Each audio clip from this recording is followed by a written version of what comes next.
November ಕ್ರಾಂತಿ ಕೈ ರಾಜಕೀಯ ಜೋರು. ಸತೀಶ್ ಜಾರಕಿಹೊಳಿ ದಿಲ್ಲಿ ಭೇಟಿ ಗುಟ್ಟೇನು? ಕರೆ ಮಾಡಿದ್ಯಾರು? ಬುಲಾವ್ ಕೊಟ್ಟಿದ್ಯಾಕೆ? ಆಟ ಪರದಾಟ.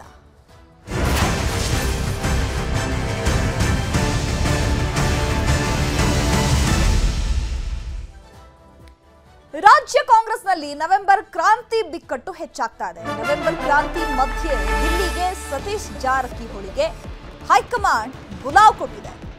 ಬುಲಾವ್ ಮೇರೆಗೆ ನಾಳೆ ದೆಹಲಿಗೆ ತೆರಳಲಿದ್ದಾರೆ ಸತೀಶ್ ಜಾರಕಿಹೊಳಿ. ಈಗ ರಾಜ್ಯ ಕಾಂಗ್ರೆಸ್ನಲ್ಲಿ ನವೆಂಬರ್ ಕ್ರಾಂತಿ ಆಗುತ್ತೆ ಅನ್ನುವಂಥದ್ದು ಎಲ್ಲರ ಬಾಯಲ್ಲೂ ಪದೇ ಪದೇ ಪುನರ್ ಉಚ್ಚಾರ ಆಗ್ತಾ ಇದೆ. ಸೊ ಅದಕ್ಕೆ ಪುಷ್ಟಿ ಎಂಬಂತೆ ಈಗ ದಿಲ್ಲಿಗೆ ಸತೀಶ್ ಜಾರಕಿಹೊಳಿ ಅವರು ಹೊರಟಿದ್ದಾರೆ. ಸೊ ಹೈಕಮಾಂಡ್ ಬುಲಾವ್ ಕೊಟ್ಟಿದೆ ನಾಳೆ ದೆಹಲಿಗೆ ಬರಬೇಕು ಅಂತ ಹೇಳಿ. ಹಾಗಾಗಿ ನಾಳೆ ಪ್ರಯಾಣವನ್ನು ಬೆಳೆಸಲಿದ್ದಾರೆ ಸತೀಶ್ ಜಾರಕಿಹೊಳಿ.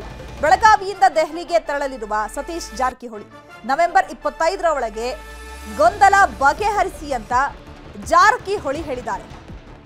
ಜಾರಕಿಹೊಳಿ ಕರೆ ಮಾಡಿದಂತಹ ಕೆಸಿ ವೇಣುಗೋಪಾಲ್ ಅವರು ನೀವು ತುರ್ತು ದೆಹಲಿಗೆ ಬರಬೇಕು ಅಂತ ಹೇಳಿ ಬುಲಾವ್ ಕೊಟ್ಟಿದ್ದಾರೆ. ಕೆಪಿಸಿಸಿ ಅಧ್ಯಕ್ಷ ಸ್ಥಾನದ ಆಕಾಂಕ್ಷಿಯೂ ಆಗಿರುವಂತಹ ಸತೀಶ್ ಜಾರಕಿಹೊಳಿ ಹೈಕಮಾಂಡ್ ಜೊತೆ ನವೆಂಬರ್ ಕ್ರಾಂತಿ ಬಿಕ್ಕಟ್ಟು ಬಗ್ಗೆ ಚರ್ಚೆ ನಡೆಸುವಂತಹ ಸಾಧ್ಯತೆಗಳಿದೆ. ಕೆಪಿಸಿಸಿ ಅಧ್ಯಕ್ಷ ಸ್ಥಾನದ ಆಕಾಂಕ್ಷಿಯೂ ಆಗಿರುವಂತಹ ಸತೀಶ್ ಜಾರಕಿಹೊಳಿ ಅವರು ನಾಳೆ ಹೋಗ್ತಾ ಇದ್ದಾರೆ. ನಾಳೆ ಹೋಗಿ ಈ ನವೆಂಬರ್ ಕ್ರಾಂತಿ ಬಗ್ಗೆ ಆದಷ್ಟು ಬೇಗ ಒಂದು ನಿರ್ಧಾರವನ್ನ ಕೈಗೊಳ್ಳುವಂತಹ ಸಾಧ್ಯತೆಗಳು ಇರೋದ್ರಿಂದ ಸಾಕಷ್ಟು ಕುತೂಹಲ ಇದೆ. ಈಗ ಡಿಕೆಶಿ ಅವರು ಮತ್ತೊಂದು ಕಡೆ ಹೇಳ್ತಾ ಇರೋದು ಅವರು ವೈಯಕ್ತಿಕ ಕಾರಣಕ್ಕಾಗಿ ದೆಹಲಿಗೆ ಹೋಗ್ತಾ ಇದ್ದಾರೆ. ಹೋಗ್ಲಿ ಬಿಡಿ, ಯಾರು ಏನೇ ಹೋದ್ರೂ ಏನು ಬದಲಾವಣೆ ಆಗಲ್ಲ, ಅವ್ರಿಗೆ ಪರ್ಸನಲ್ ಕೆಲಸ ಇರುತ್ತೆ, ಹೋಗ್ತಾರೆ, ಅದರಲ್ಲಿ ಏನಿದೆ ಅಂತ ಹೇಳಿ ಡಿಕೆಶಿ ಅವರು ಕೂಡ ಇದೇ ವಿಚಾರಕ್ಕೆ ರಿಯಾಕ್ಷನ್ ಕೊಟ್ಟಿದ್ದಾರೆ. ಮತ್ತೊಂದು ಕಡೆ ಕೆಪಿಸಿಸಿ ಅಧ್ಯಕ್ಷ ಸ್ಥಾನದ ಆಕಾಂಕ್ಷಿಯಾಗಿರುವಂತಹ ಸತೀಶ್ ಜಾರಕಿಹೊಳಿ ಅವರು ಅಕಸ್ಮಾತ್ ಏನಾದರೂ ಈ ನವೆಂಬರ್ ಕ್ರಾಂತಿ ಬಗ್ಗೆ ಏನಾದರೂ ಸುಳಿವನ್ನ ತರಬಹುದಾ ಅಲ್ಲಿಂದ ಅನ್ನುವಂತಹ ನಿರೀಕ್ಷೆ ಕೂಡ ಇರುವಂಥದ್ದು.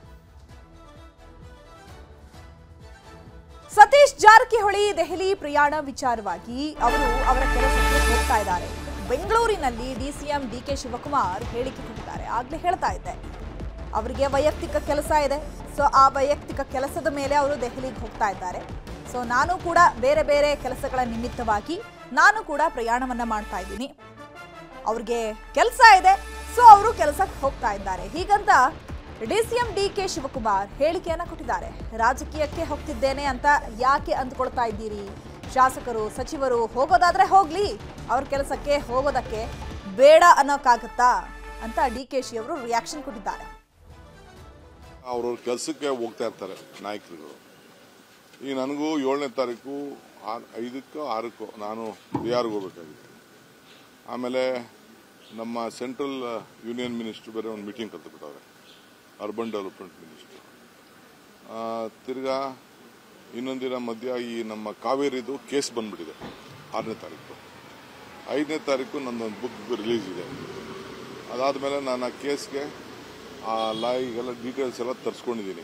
ನಮ್ದು ಅಪೀಲ್ ಏನಿದೆ, ತಮಿಳ್ನಾಡು ಅಪೀಲ್ ಏನಿದೆ ಅದನ್ನು ಈ ಹೋದ ತಕ್ಷಣ ನಾವು ರಾಜಕೀಯಕ್ಕೆ ಹೋಗ್ತೀವಿ ಅಂತ ನೀವು ಹೋಗಿ ಬರ್ಲಿ ಬಿಡಿ. MLAಗಳು ಮಂತ್ರಿಗಳು ಅವ್ರ ಕೆಲಸ ಏನೇನು ಇರ್ತದೋ ಹೋಗಿ ಬರ್ತಾರೆ. ಕೆಲವ್ರಿಗೆಲ್ಲ ಬಿಹಾರ್ ಇನ್ಚಾರ್ಜ್ ಹಾಕವ್ರೆ, ಕೆಲವ್ರಿಗೆಲ್ಲ ಪಕ್ಷದ ಸಂಘಟನೆಗೆ ಒರಿಸ್ಸಾ ಇನ್ಚಾರ್ಜ್ ಹಾಕಿದೆ.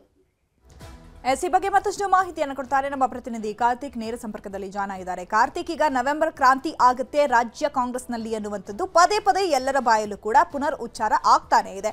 ಸೊ ಅದಕ್ಕೆ ಪುಷ್ಟಿ ಎಂಬಂತೆ ಈಗ ಸತೀಶ್ ಜಾರಕಿಹೊಳಿ ಅವರು ನಾಳೆ ದೆಹಲಿಗೆ ಪ್ರಯಾಣವನ್ನು ಬೆಳೆಸಿದ್ದಾರೆ. ಯಾವ ಕಾರಣದ ನಿಮಿತ್ತ ಅವರು ದೆಹಲಿಗೆ ಹೋಗ್ತಾ ಇದ್ದಾರೆ? ವೈಯಕ್ತಿಕ ಕಾರಣನ ಅಥವಾ ಈ ನವೆಂಬರ್ ಕ್ರಾಂತಿ ಆಗುತ್ತೆ ಅಂತ ಚರ್ಚೆಗಳು ಆಗ್ತಾ ಇದೆಯಲ್ಲ, ಆ ವಿಚಾರಕ್ಕೆ ಹೋಗ್ತಾ ಇರುವಂತದ್ದ?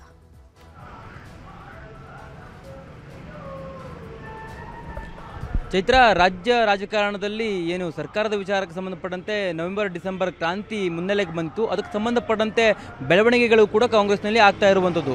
ಪ್ರಮುಖವಾಗಿ ಯಾವಾಗ ಯತೀಂದ್ರ ಸಿದ್ದರಾಮಯ್ಯನವರು ಒಂದು ಸತೀಶ್ ಜಾರಕಿಹೊಳಿ ಅವರ ವಿಚಾರವಾಗಿ ಹೇಳಿಕೆಯನ್ನು ಕೊಟ್ಟರು, ಅದಾದ ನಂತರದಲ್ಲಿ ಆ ಬೆಳವಣಿಗೆ ತೀವ್ರ ಸ್ವರೂಪವನ್ನು ಕೂಡ ಪಡೆದುಕೊಂಡಿತ್ತು. ಇದೀಗ ಸತೀಶ್ ಜಾರಕಿಹೊಳಿ ಅವರು ನಾಳೆ ದೆಹಲಿಯ ಪ್ರಯಾಣವನ್ನು ಕೂಡ ಬೆಳೆಸ್ತಾ ಇರತಕ್ಕಂಥದ್ದು ಸಾಕಷ್ಟು ಕುತೂಹಲವನ್ನು ಕೂಡ ಮೂಡಿಸಿದೆ. ಯಾಕೆ ಅಂತಂದರೆ ಈಗಾಗಲೇ ಕೆಪಿಸಿಸಿ ಅಧ್ಯಕ್ಷ ಸ್ಥಾನವೂ ಕೂಡ ರಾಜ್ಯದ ಕಾಂಗ್ರೆಸ್ನಲ್ಲಿ ಬದಲಾವಣೆ ಆಗಬೇಕಾಗಿದೆ. ಈಗಾಗಲೇ ಅಧ್ಯಕ್ಷ ಸ್ಥಾನವನ್ನು ಅಲಂಕರಿಸಿರ್ತಕ್ಕಂಥ ಡಿಕೆ ಶಿವಕುಮಾರ್ ಅವರ ಅವಧಿಯೂ ಕೂಡ ಪೂರ್ಣಗೊಂಡಿದೆ. ಈ ಕಾರಣಕ್ಕಾಗಿ ಆ ಒಂದು ಅಧ್ಯಕ್ಷ ಸ್ಥಾನವೂ ಕೂಡ ಬದಲಾವಣೆ ಆಗಬೇಕಾಗಿರ್ತಕ್ಕಂಥ ಕಾರಣಕ್ಕಾಗಿ ಅದಕ್ಕೆ ಪ್ರಬಲ ಆಕಾಂಕ್ಷಿ ಯಾರು ಅಂತಂದರೆ ಸತೀಶ್ ಜಾರಕಿಹೊಳಿ ಅವರು. ಈಗಾಗಲೇ ಸತೀಶ್ ಜಾರಕಿಹೊಳಿ ಅವರು ಬಹಿರಂಗವಾಗಿಯೂ ಕೂಡ ನಾನು ಜವಾಬ್ದಾರಿಯನ್ನು ತೆಗೆದುಕೊಳ್ಳೋದಕ್ಕೆ ಸಿದ್ಧನಿದ್ದೇನೆ ಅನ್ನುವಂಥ ಮಾತನ್ನು ಸಾಕಷ್ಟು ಬಾರಿ ಹೇಳಿದ್ರು. ಜೊತೆಗೆ 2028ಕ್ಕೆ ನಾನು CM ಆಕಾಂಕ್ಷಿ ಅನ್ನುವಂಥ ಮಾತನ್ನು ಕೂಡ ಅವರು ಹೇಳಿರುವಂಥ ಕಾರಣಕ್ಕಾಗಿ CM ಆಗಬೇಕಾದವರು ಪೂರ್ವದಲ್ಲಿ KPCC ಅಧ್ಯಕ್ಷ ಸ್ಥಾನವನ್ನು ವಹಿಸಿಕೊಳ್ಳುವಂಥದ್ದು ಕಾಂಗ್ರೆಸ್ನಲ್ಲಿ ವಾಡಿಕೆ. ಇದೇ ಒಂದು ಕಾರಣಕ್ಕಾಗಿ ಎಲ್ಲೋ ಒಂದು ಕಡೆ ಸತೀಶ್ ಜಾರಕಿಹೊಳಿ ಅವರು ಹೈಕಮಾಂಡ್ನ ಒಂದು ಭೇಟಿಯನ್ನು ಮಾಡ್ತಾ ಇದ್ದಾರೆ ಅನ್ನುವಂಥದ್ದು ಕೂಡ ಈಗ ಚರ್ಚೆ ಆಗ್ತಾ ಇದೆ. ಪ್ರಮುಖವಾಗಿ ಸತೀಶ್ ಜಾರಕಿಹೊಳಿ ಅವರು ಕೂಡ ಹೈಕಮಾಂಡ್ಗೆ ಒಂದು ಪತ್ರವನ್ನು ಬರೆದು ಮತ್ತೆ ಅವ್ರಿಗೆ ವಿನಂತಿಯನ್ನು ಕೂಡ ಮಾಡಿಕೊಂಡಿದ್ರು. ರಾಜ್ಯ ರಾಜಕಾರಣದಲ್ಲಿ ನಾಯಕತ್ವದ ವಿಚಾರಕ್ಕೆ ಸಂಬಂಧಪಟ್ಟಂತೆ ಸಾಕಷ್ಟು ಅಂದರೆ ವಾಗ್ವಾದಗಳಾಗ್ತವೆ, ಸಾಕಷ್ಟು ಚರ್ಚೆಯಲ್ಲಿದೆ. ಈ ಒಂದು ಚರ್ಚೆಯಲ್ಲಿರ್ತಕ್ಕಂಥ ವಿಷಯವನ್ನು ಬಗೆಹರಿಸಿ ನೀವು ಅನ್ನುವಂಥ ನಿಟ್ಟಿನಲ್ಲಿ ಮನವಿಯನ್ನು ಕೂಡ ಮಾಡ್ಕೊಂಡಿದ್ರು. KC ವೇಣುಗೋಪಾಲ್ ಅವರೇ ಈಗ ಸತೀಶ್ ಜಾರಕಿಹೊಳಿ ಅವರಿಗೆ ಖುದ್ದು ಆಹ್ವಾನವನ್ನು ಕೊಟ್ಟಿರ್ತಕ್ಕಂಥ ಕಾರಣಕ್ಕಾಗಿ ನಾಳೆ ಸತೀಶ್ ಜಾರಕಿಹೊಳಿ ಅವರು ದೆಹಲಿ ಪ್ರವಾಸವನ್ನು ಕೈಗೊಳ್ತಾ ಇದ್ದಾರೆ ಅನ್ನುವಂಥ ಮಾಹಿತಿಯು ಕೂಡ ಈಗ ಲಭ್ಯ ಆಗಿರ್ತಕ್ಕಂಥದ್ದು. ಪ್ರಮುಖವಾಗಿ KPCC ಅಧ್ಯಕ್ಷ ಸ್ಥಾನವನ್ನು ಅಲಂಕರಿಸುವಂಥ ಸಾಧ್ಯತೆಯೂ ಕೂಡ ದಟ್ಟವಾಗಿರ್ತಕ್ಕಂಥ ಕಾರಣಕ್ಕಾಗಿ ಸತೀಶ್ ಜಾರಕಿಹೊಳಿ ಅವರನ್ನು ಅದಕ್ಕೂ ಪೂರ್ವದಲ್ಲಿ ಅವರೊಂದಿಗೆ ಚರ್ಚೆಗಳನ್ನು ಮಾಡೋದಕ್ಕೆ ಹೈಕಮಾಂಡ್ ಕರೆದಿದೆ ಅಂತಲೇ ಈಗಾಗಲೇ ಈ ಒಂದು ದೆಹಲಿಯ ಪ್ರವಾಸಕ್ಕೆ ಸಂಬಂಧಪಟ್ಟಂತೆ ಚರ್ಚೆಗಳು ಕೂಡ ಆರಂಭವಾಗಿದೆ. ಹೈಕಮಾಂಡ್ನ ಭೇಟಿ ಮಾಡಿ ರಾಜ್ಯ ರಾಜಕಾರಣದ ಒಂದಿಷ್ಟು ವಿಚಾರಗಳಿರ್ಬೋದು, ಜೊತೆಗೆ ಇಲ್ಲಿ ಎದ್ದಿರ್ತಕ್ಕಂಥ ನಾಯಕತ್ವ ಬದಲಾವಣೆ ವಿಚಾರ ಸಂಬಂಧಪಟ್ಟಂತೆ ಒಂದಿಷ್ಟು ಮಾಹಿತಿಯನ್ನು ಸತೀಶ್ ಜಾರಕಿಹೊಳಿ ಅವರು ಹೈಕಮಾಂಡ್ಗೆ ತಲುಪಿಸೋದಕ್ಕಾಗಿ ತೆರಳುತ್ತಿದ್ದಾರೆ ಅನ್ನುವಂಥದ್ದು ಕೂಡ ಚರ್ಚೆಯಲ್ಲಿದೆ. ನಾಳೆ ಬೆಳಿಗ್ಗೆ ಬೆಳಗಾವಿಯಿಂದಲೇ ಸತೀಶ್ ಜಾರಕಿಹೊಳಿ ಅವರು ದೆಹಲಿಗೆ ಪ್ರಯಾಣವನ್ನು ಕೂಡ ಬೆಳೆಸ್ತಾರೆ. KC ವೇಣುಗೋಪಾಲ್ ಸೇರಿದಂತೆ ಅನೇಕ ಹೈಕಮಾಂಡ್ ನಾಯಕರನ್ನು ಕೂಡ ಅಲ್ಲಿ ಭೇಟಿ ಮಾಡಿ ಚರ್ಚೆಯನ್ನು ಕೂಡ ಮಾಡಲಿಕ್ಕಿದ್ದಾರೆ. ಪ್ರಮುಖವಾಗಿ ನಾಯಕತ್ವ ಬದಲಾವಣೆ ವಿಚಾರ, ಜೊತೆಗೆ ಅದಕ್ಕೆ ಸಂಬಂಧಪಟ್ಟಂತೆ ಇಲ್ಲಿ ಆಗ್ತಾ ಇರ್ತಕ್ಕಂಥ ಬೆಳವಣಿಗೆಗಳು, KPCC ಅಧ್ಯಕ್ಷ ಸ್ಥಾನದ ಆಕಾಂಕ್ಷೆಯನ್ನು ಕೂಡ ಅಲ್ಲಿ ಅವರು ತನ್ನ ಮನಸ್ಸಲ್ಲಿರ್ತಕ್ಕಂಥ ಆಶಾಭಾವನೆಯನ್ನು, ಅವರ ಆಕಾಂಕ್ಷೆಯನ್ನು ಕೂಡ ಅವರು ಮುಂದೆ ಇಡುವಂಥ ಕೆಲಸಗಳನ್ನು ಕೂಡ ಮಾಡಿದ್ರು. ಆಶ್ಚರ್ಯ ಪಡಬೇಕಾಗಿಲ್ಲ. ಈಗಾಗಲೇ ಸತೀಶ್ ಜಾರಕಿಹೊಳಿ ಅವರು ಅಂದರೆ ದೆಹಲಿಯ ಪ್ರವಾಸವನ್ನು ಕೈಗೊಳ್ತಾ ಇದ್ದಾರೆ ಅನ್ನುವಂಥ ಒಂದು ವಿಚಾರಕ್ಕೆ ಸಂಬಂಧಪಟ್ಟಂತೆ CM DK ಶಿವಕುಮಾರ್ ಅವರು ಕೂಡ ಪ್ರತಿಕ್ರಿಯೆಯನ್ನು ಕೊಟ್ಟಿರುವಂಥದ್ದು. ಅಲ್ಲಿ ಅವರು ಹೇಳ್ತಾ ಇರ್ತಕ್ಕಂಥದ್ದು, ನಾಯಕರು ಅವರವರ ಕೆಲಸಕ್ಕೆ ತೆರಳ್ತಾ ಇದ್ದಾರೆ, ಅದಕ್ಕೆಲ್ಲದಕ್ಕೂ ಕೂಡ ನಾವು ತಲೆ ಕೆಡಿಸ್ಕೊಳ್ಳೋಕ್ಕಾಗೋದಿಲ್ಲ ಅನ್ನುವಂಥ ರೀತಿಯಲ್ಲಿ ಅವರು ಇವತ್ತು ಮಾಧ್ಯಮಗಳಿಗೆ ಹೇಳಿಕೆಯನ್ನು ಕೂಡ ಕೊಟ್ಟಿರ್ತಕ್ಕಂಥದ್ದು.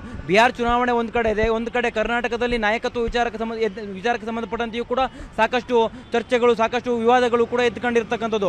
ಎಲ್ಲೋ ಒಂದು ಕಡೆ ನವೆಂಬರ್ ಡಿಸೆಂಬರ್ ವೇಳೆಗೆ ನಾಯಕತ್ವ ಬದಲಾವಣೆ ಆಗೇ ಬಿಡುತ್ತೆ ಅನ್ನುವಂಥ ಚರ್ಚೆಗಳು ರಾಜ್ಯ ಕಾಂಗ್ರೆಸ್ನಲ್ಲಿ ಇರ್ತಕ್ಕಂಥ ಸಂದರ್ಭದಲ್ಲಿ ಈಗ KPCC ಅಧ್ಯಕ್ಷ ಸ್ಥಾನವನ್ನು ಅಲಂಕರಿಸಬೇಕು ಅನ್ನುವಂಥ ಆಸೆಯನ್ನು ಹೊತ್ತಿರ್ತಕ್ಕಂಥ ಸತೀಶ್ ಜಾರಕಿಹೊಳಿ ಅವರು ಹೈಕಮಾಂಡ್ ಭೇಟಿಯನ್ನು ಮಾಡ್ತಾ ಇರ್ತಕ್ಕಂಥದ್ದು ರಾಜ್ಯ ರಾಜಕಾರಣದಲ್ಲಿ ಸಾಕಷ್ಟು ಚರ್ಚೆಗೂ ಕೂಡ ಗ್ರಾಸ ಆಗಿರ್ತಕ್ಕಂಥದ್ದು. Chaitra. Okay, thank you Karthik ತಮ್ಮೆಲ್ಲ ಇನ್ಫಾರ್ಮೇಷನ್ಗೆ.